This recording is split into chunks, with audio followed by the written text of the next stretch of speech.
आज मैं आप लोगों को कैपेसिटेंस के बारे में बताऊंगा कि कैपेसिटेंस किसी कंडक्टर का कैसे निकालते हैं।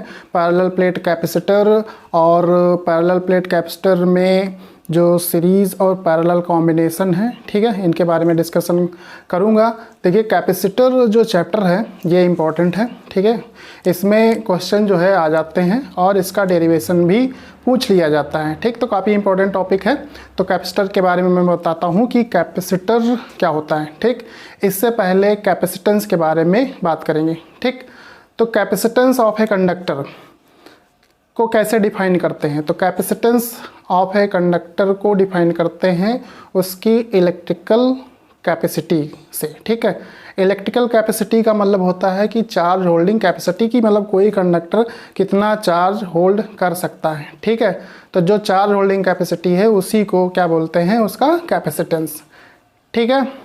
जिस तरह किसी कंटेनर में आप पानी भरते हो तो उसका अपना फिक्स वॉल्यूम होता है, उतना ही पानी आता है, ठीक है। उससे ज़्यादा पानी भरेंगे तो कहाँ जाएगा, बाहर गिरेगा। उसी प्रकार कंडक्टर में भी चार्ज होल्डिंग कैपेसिटी होती है कि उतना ही चार्ज वो होल्ड कर सकता है, उससे ज़्यादा चार्ज देंगे, ठीक है, तो जो सराउंडिंग मीडियम है, तो सराउंडिंग मीडियम के जो मॉलिक्यूल्स हैं वो आयोनाइज्ड हो जाएंगे, ठीक। क्योंकि चार्ज जैसे जैसे देते जाएंगे पोटेंशियल राइज करेगा, कंडक्टर का इलेक्ट्रिक फील्ड राइज करेगा, और उससे क्या होगा कि सराउंडिंग मीडियम के मॉलिक्यूल्स जो हैं आयोनाइज्ड हो जाएंगे, और वो जो है आयंस क्या करेंगे, जो एक्सेस चार्ज होगा कंडक्टर का उसको न्यूट्रलाइज कर देंगे, ठीक। तो मतलब जो भी एक्सेस चार्ज होगा वो न्यूट्रलाइज हो जाएगा बाय द सराउंडिंग मीडियम। तो हर एक कंडक्टर की अपनी कैपेसिटी होती है, ठीक। तो जैसे मान लिया कोई कंडक्टर है, तो कोई भी कंडक्टर, जैसे कंडक्टर क्या होता है, मेटेलिक कंडक्टर, ठीक है, या एल्युमिनियम का, या आपका कोई भी, ठीक। तो कंडक्टर को अगर चार्ज देंगे तो उसका पोटेंशियल भी उसी प्रोपोर्शन में बढ़ता जाता है। किसी भी कंडक्टर को चार्ज देंगे तो उसका पोटेंशियल भी उसी प्रोपोर्शन में बढ़ता है, ठीक। मतलब चार्ज देने से क्या होता है कि जो इलेक्ट्रिक लेवल है वो बढ़ता है, ठीक है। जैसे कि मान लिया कोई कंटेनर है, उसमें आप पानी भरते हो तो उसका क्या होता है, वाटर लेवल बढ़ता है। तो वाटर जस्ट लाइक मान लिया चार्ज है, ठीक है, और ये ग्लास जो हो गया कंडक्टर हो गया, ठीक। तो इसमें पानी भरते जाएंगे तो क्या होगा, लेवल बढ़ेगा, ठीक है। तो लेवल बढ़ने से क्या होता है, प्रेशर बढ़ेगा, ठीक है। तो इसी प्रकार किसी कंडक्टर को चार्ज देते हैं तो उस पर क्या होता है, इलेक्ट्रिक लेवल बढ़ता है। इलेक्ट्रिक लेवल बढ़ने से उसका पोटेंशियल, इलेक्ट्रिकल पोटेंशियल राइज करता है, ठीक। तो इतना समझ लीजिए। तो यहाँ से प्रोपोर्शनैलिटी साइन हटाते हैं, सी आ जाता है और सी हो जाता है Q/V। तो सी जो है it is called, this is proportionality constant and it is called capacitance, ठीक। और इसकी यूनिट क्या हो जाएगी, कूलम पर वोल्ट, या इसकी यूनिट फैराड भी होती है। इसको कैपिटल एफ से डिनोट करते हैं, ठीक है। तो capacitance of a conductor depends upon shape and size, surrounding medium and near by conductor, ठीक है। तो अगर किसी कंडक्टर का शेप एंड साइज में कोई चेंज ना किया जाए, उसके सराउंडिंग मीडियम को चेंज ना किया जाए, और उसके आस पड़ोस कोई दूसरा कंडक्टर ना हो, तो उसका कैपेसिटेंस जो रहेगा वो क्या रहेगा, कांस्टेंट रहेगा, ठीक है। अब यहाँ से V = 1 वोल्ट अगर पुट कर दें तो यहाँ पर क्या हो जाएगा, C = Q के बराबर हो जाएगा। मतलब कैपेसिटेंस ऑफ ए कंडक्टर क्या हो गया, charge required to raise 1 volt potential is called its capacitance. मतलब किसी कंडक्टर का 1 वोल्ट पोटेंशियल राइज कराने के लिए जो चार्ज रिक्वायर्ड होता है वही क्या कहलाता है, उसका कैपेसिटेंस कहलाता है, ठीक है। जैसे फॉर एग्जांपल मान लिया किसी कंडक्टर को 100 कूलम चार्ज दिया गया और उसका पोटेंशियल राइज हो गया 50 वोल्ट, या मान लो कुछ भी मान लो, इसमें ये एग्जांपल है, ठीक है। उसका पोटेंशियल राइज हो गया 200 वोल्ट, ठीक। तो कैपेसिटेंस कितना हो जाएगा, Q/V, यानी कि 100/200, ठीक है, 1/2, यानी कि 0.5 कूलम पर वोल्ट, या 0.5 फैराड। तो कैपेसिटेंस आ गया 0.5 फैराड, ठीक। तो इस तरीके से, यानी पर यूनिट वोल्ट राइज कराने के लिए जो चार्ज रिक्वायर्ड है वो कितना है, 0.5 कूलम, ठीक। पर यूनिट वोल्ट राइज कराने के लिए जो चार्ज रिक्वायर्ड है वो क्या है, 0.5 कूलम, और यही इसका क्या कहलाएगा, कैपेसिटेंस कहलाएगा, ठीक। तो ये कैपेसिटेंस ऑफ ए कंडक्टर की बात रही। ठीक, अब जो है इसमें बात करते हैं कैपेसिटर की। ठीक, तो कैपेसिटर को कंडेंसर भी बोलते हैं। ठीक, ये भी चार्ज होल्डिंग डिवाइस होता है। ठीक है, तो इसमें क्या होता है कि जैसे पैरेलल प्लेट कैपेसिटर है आप लोगों के सिलेबस में, पैरेलल प्लेट कैपेसिटर। ठीक है, पैरेलल प्लेट कैपेसिटर।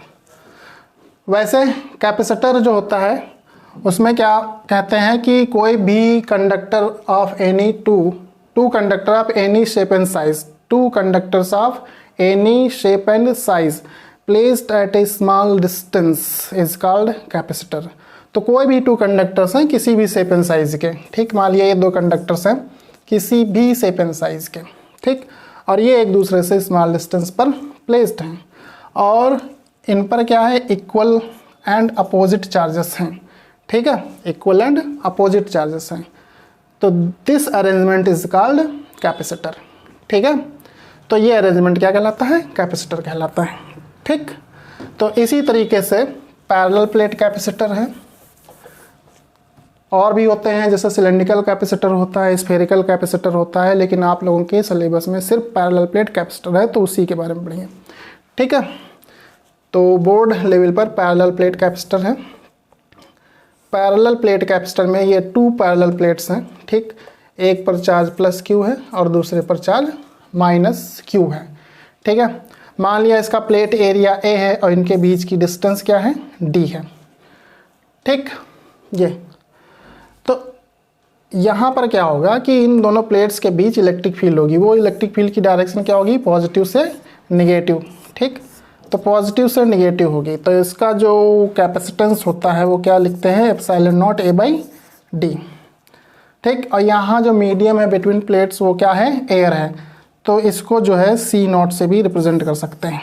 ठीक है, तो ये पैरेलल प्लेट कैपेसिटर के कैपेसिटेंस का फार्मूला है।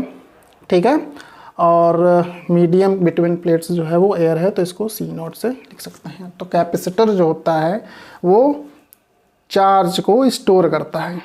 ठीक है, तो जहाँ भी मोटर वगैरह होते हैं, ठीक, जिसको रन कराना होता है तो इनिशियली उसको ज़्यादा इलेक्ट्रिकल एनर्जी की ज़रूरत होती है, तो कैपेसिटर वहाँ पर लगाया जाता है। वो चार्ज को होल्ड करता है, यानी इलेक्ट्रिकल एनर्जी होल्ड करता है। ठीक है, ज़्यादा, और वो सडनली चार्ज को जो है सप्लाई करता है इलेक्ट्रिक सर्किट में। तो जो चार्ज फ्लो रेट है वो बहुत तेज़ करता है, यानी इनिशियली वो हाई करंट सप्लाई करता है, तो ज़्यादा पावर वो डिलीवर करता है, तो उससे मोटर रन कर जाता है। ठीक है, तो इसलिए कैपेसिटर वहाँ पे लगाते हैं। तो जितने भी आपने देखे होंगे फैन है या कहीं भी कोई भी मोटर है, कूलर है, ठीक है, वहाँ पर कैपेसिटर यानी कंडेंसर का यूज़ करते हैं। तो ये चार्ज होल्डिंग डिवाइस होता है। ठीक, इलेक्ट्रिकल एनर्जी को स्टोर करता है। ठीक, तो पैरेलल प्लेट कैपेसिटर के कैपेसिटेंस का फार्मूला हुआ ये। अब यहीं पर अगर मान लिया एक पैरेलल प्लेट कैपेसिटर ये है कि इनके बीच में एक dielectric slab of thickness T and dielectric constant K। ठीक है, ये एक डाइलेक्ट्रिक स्लैब है। ठीक, डाइलेक्ट्रिक स्लैब मतलब इंसुलेटर, ठीक, जिसमें फ्री इलेक्ट्रॉन्स नहीं होते हैं। ठीक, और ये उसका डाइलेक्ट्रिक कांस्टेंट K है, वो थिकनेस T है, डिस्टेंस बिटवीन प्लेट्स D है, इस पर चार्ज प्लस Q है, उस पर चार्ज माइनस Q है, प्लेट एरिया A है। तो यहाँ पर जो इसका कैपेसिटेंस होगा वो epsilon not A D minus T, ठीक है, D माइनस T होगा यहाँ पर, D minus T plus T by K। ठीक है, तो इसके कैपेसिटेंस का ये फार्मूला आया। ठीक है, जब कोई dielectric slab of thickness T placed है, और अगर मान लिया ये पूरे होल स्पेस में फील्ड है, मतलब ये जितना स्पेस है कैपेसिटर की प्लेट्स के बीच, अगर ये पूरे स्पेस में फील्ड है तो T क्या होगा, D के बराबर हो जाएगा। ठीक है, तब T जो होगा वो D के बराबर हो जाएगा। तो उस केस में क्या हो जाएगा, एप्सिलॉन नॉट A, T की जगह D रखेंगे तो D minus D, D plus का माइनस कैंसिल, और यहाँ पे D बाई K ऊपर आ जाएगा। तो क्या हो गया, K epsilon not A by D। तब ये फार्मूला बन गया। ठीक है, कब, जब ये पूरा डाइलेक्ट्रिक स्लैब पूरे स्पेस में जो अंदर पूरा है स्पेस उस पर पूरा फिल कर दिया जाए। ठीक। Epsilon not a by D जो होता है वो क्या होता है, सी नॉट के बराबर होगा।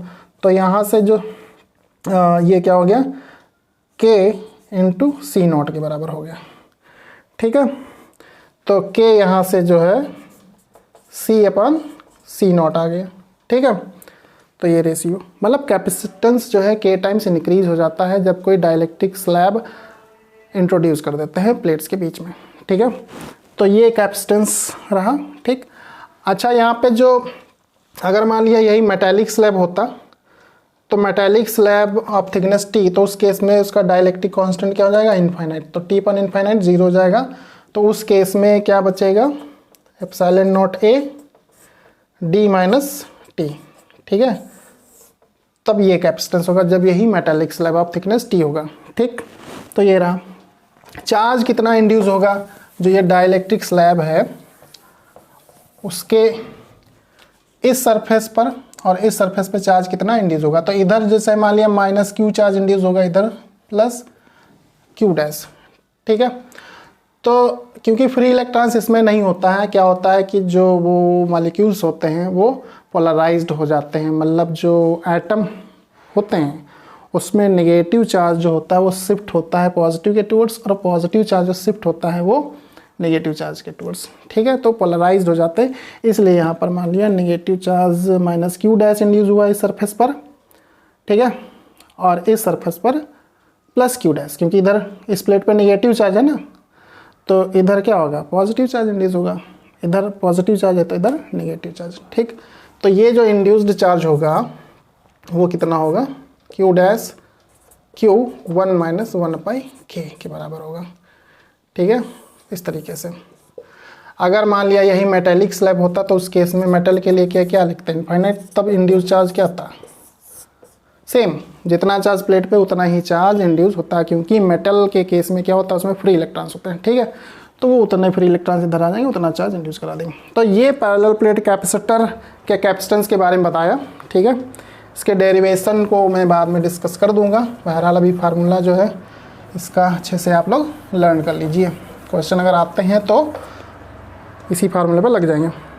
हम देखिए कैपेसिटेंस जो है किन किन फैक्टर्स पर डिपेंड कर रहा है। एक तो डाइलेक्ट्रिक कांस्टेंट पे डायरेक्टली प्रोपोर्शनल है, प्लेट एरिया के डायरेक्टली प्रोपोर्शनल है, डिस्टेंस के इन्वर्सली प्रोपोर्शनल है। ठीक है, तो प्लेट एरिया बढ़ाएंगे कैपेसिटेंस बढ़ जाएगा, डिस्टेंस घटाएंगे तो कैपेसिटेंस बढ़ जाएगा। ठीक, डाइलेक्ट्रिक कांस्टेंट की वैल्यू बढ़ेगी तो कैपेसिटेंस बढ़ जाएगा।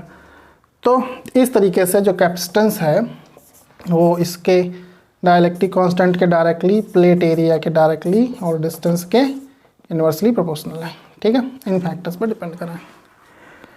अब यहाँ पर क्या है कि सीरीज और पैरेलल कॉम्बिनेशन ऑफ कैपेसिटर्स, तो सीरीज और पैरेलल कॉम्बिनेशन के फार्मूले याद रखिए, इसके क्वेश्चंस ज़्यादा पूछे जाने के चांस रहते हैं तो उसमें लगाइएगा।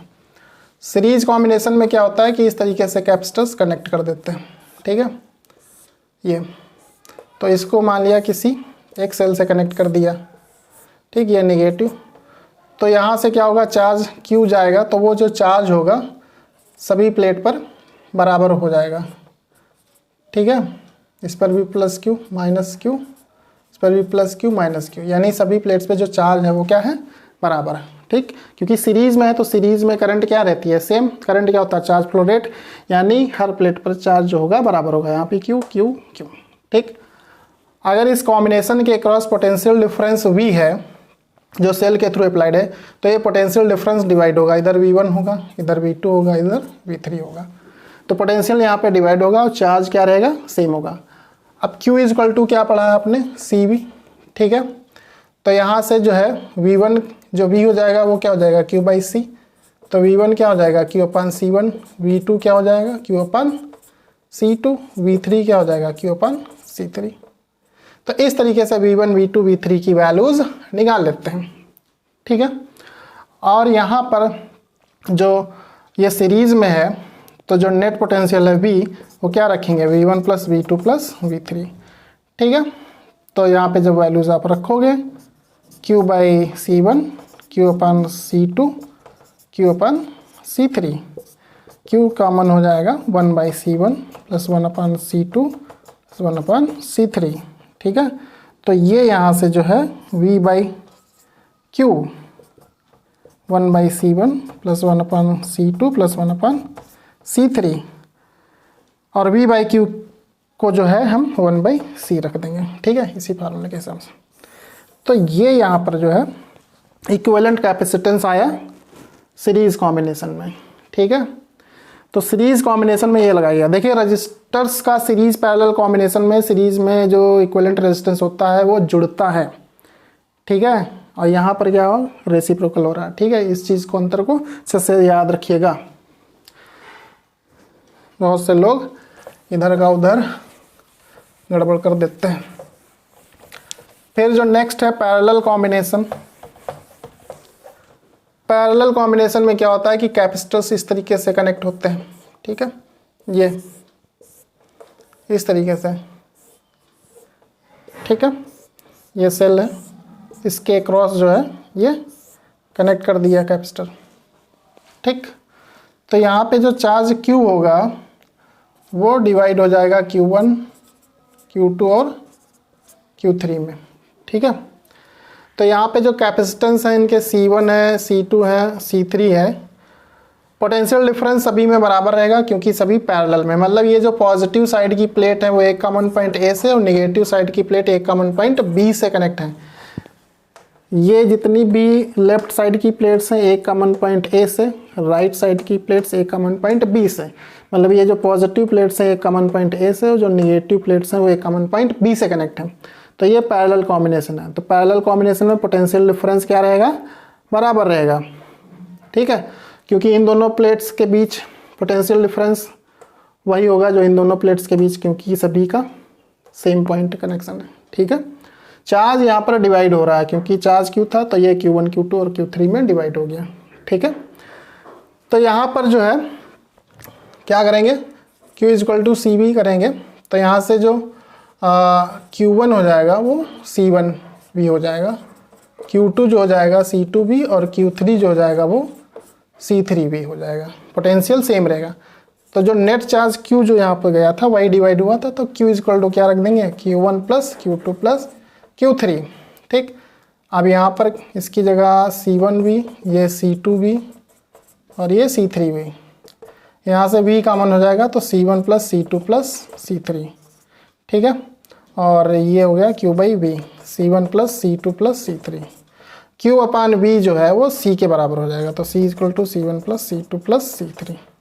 तो पैरेलल कॉम्बिनेशन में इक्विवेलेंट कैपेसिटेंस इस तरीके से निकालते हैं। ठीक, तो ये सीरीज पैरेलल का केस रहा, कॉम्बिनेशन के इक्विवेलेंट कैपेसिटेंस रहे।